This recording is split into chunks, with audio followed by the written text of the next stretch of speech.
lahat ng larangan ang ipinamana ng mga pinagbuhatan ng simula ng relihiyon.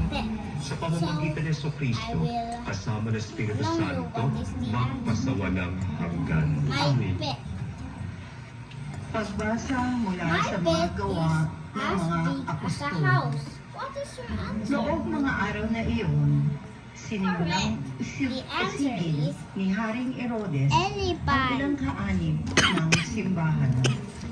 Pinapugutan niya si Santiago, kapatid ni Juan. Nang makita niya ito ikinalugot ng mga Hudyo, si Pedro naman ang kanyang ipinadakip. Nangyari ito noong pista ng tinapay nang walang lebadura.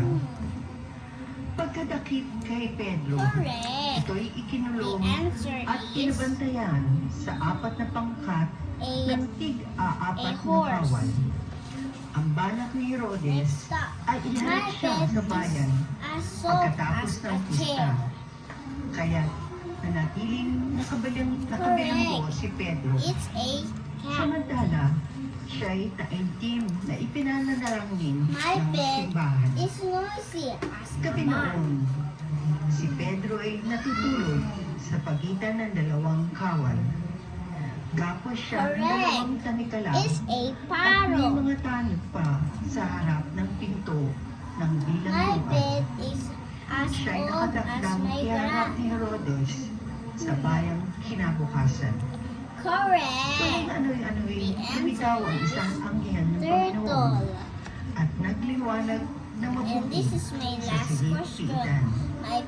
Tinapit niya sa tigiliran si Pedro at ginising. Bumangon ka, dali! Please subscribe and like this Pagkadakay, video. nakalag ang mga tanikala sa kanyang